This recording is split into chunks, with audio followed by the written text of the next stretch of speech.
In the tall grass, a zebra grazes, unaware of the massive coils sliding toward it. Behind the brush, a young girl watches, shaking, weaponless, and invisible. The serpent strikes, the struggle begins, and a choice must be made. Will she stay a ghost, or do the impossible to save a life? The sun rose over a landscape that knew nothing of mercy, only the rhythmic beat of survival.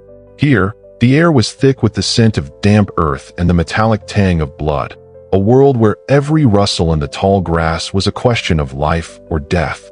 No laws existed, only the brutal clarity of hunger and the desperate drive to see the next dawn. In the shadows of the boulders, the girl lived as a ghost. She had learned that survival meant silence, to breathe with the wind and move with the tall grass. Small and overlooked, she existed in the margins of the world, a master of vanishing before the hunt began. The tall grass parted as a zebra stepped into the clearing, its stripes vibrating against the golden heat. It lowered its head, grazing with a rhythmic, tranquil ease. In this fleeting moment, the world felt soft, devoid of the jagged edges of hunger that usually defined the ancient plains. The piece shattered without a sound. A ripple moved through the stalks, contrary to the wind's direction. It was a heavy, fluid weight that didn't snap branches but displaced the earth. The girl's eyes widened. She recognized that rhythmic, predatory flow. Something massive was coming, and it wasn't alone. The grass parted like a wound, revealing the glistening, obsidian scales of a monster. It was a serpent of impossible proportions, its head broad and ancient, rising slowly from the earth. Dark, unblinking eyes locked onto the zebra, radiating a cold, prehistoric hunger that froze the very air. A sudden explosion of grass signaled the strike. The serpent launched forward, a blur of muscle and malice, its jaws snapping shut around the zebra's neck.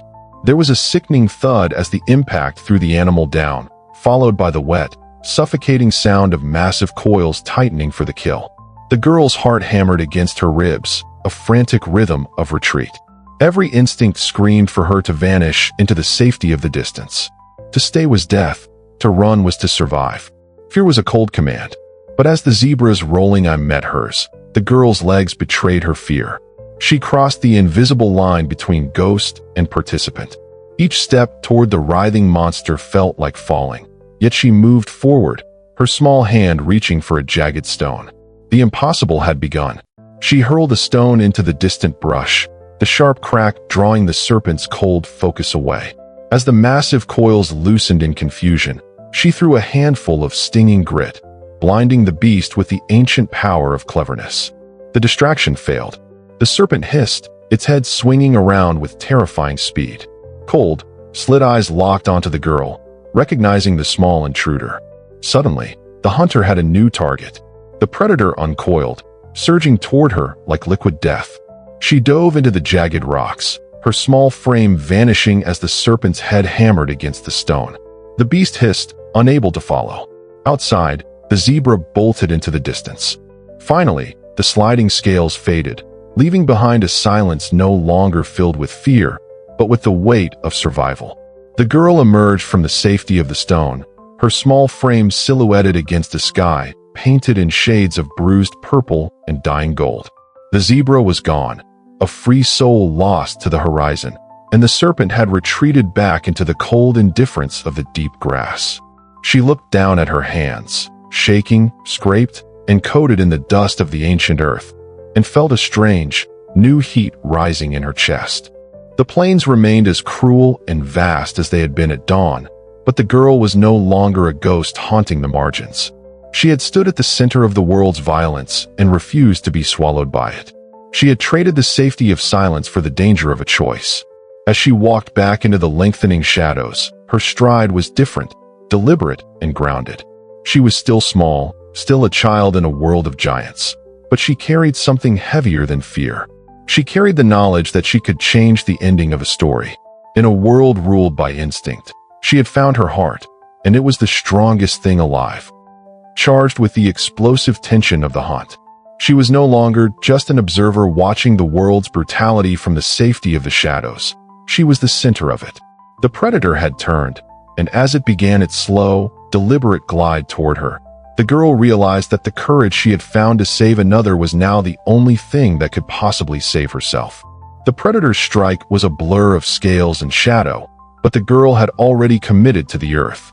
She threw herself sideways, her body rolling through the dry stalks as the snake's heavy head hammered into the ground where she had stood a heartbeat before. The impact sent a tremor through the soil, a dull thud that signaled a momentary miss. This was the window she had fought for, the precarious sliver of time where the monster was overextended and blinded by its own momentum. Nearby, the zebra, feeling the sudden absence of the crushing coils, let out a ragged, whistling breath. It struggled to its feet, its legs shaking and its sides striped with the red marks of the struggle. The girl didn't look back. She didn't need to. She heard the frantic rhythm of hooves striking the earth as the animal found its strength and bolted toward the horizon. The distraction had worked, and the prey was gone. Now, she had to become the wind herself. The snake was uncoiling, turning its immense length with a hiss of frustrated rage, its eyes locking onto the girl with renewed intensity. Instead of running in a straight line, a race she would surely lose, she darted toward a cluster of ancient, jagged rocks that rose from the plains like broken teeth. She scrambled into a narrow crevice, her small frame disappearing into the stone where the serpent's massive girth could not follow. Inside the rock's embrace, she pressed her back against the cool, unmoving stone and held her breath. Outside, she could hear the heavy, rhythmic sliding of scales against the earth, the sound of a nightmare searching for its lost prize.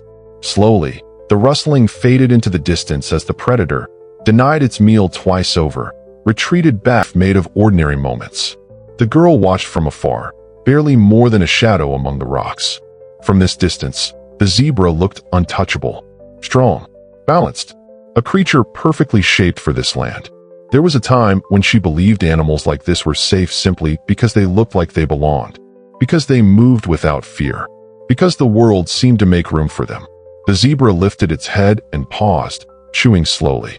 Its dark eyes scanned the grass, alert but calm. Whatever instincts guided it now whispered reassurance, not danger. It took a few more steps forward. The girl's breath caught, not because of fear, but because of the stillness. The fragile kind of peace that exists only when nothing has gone wrong yet. Sunlight slid across the zebra's back, warming its striped hide. Dust clung to its legs. The ground beneath its hooves was firm and familiar. Every movement spoke of confidence earned through survival. From where the girl crouched, it almost looked like a picture carved into the land, something permanent, something that would still be there moments later. She had learned better than to trust moments like this.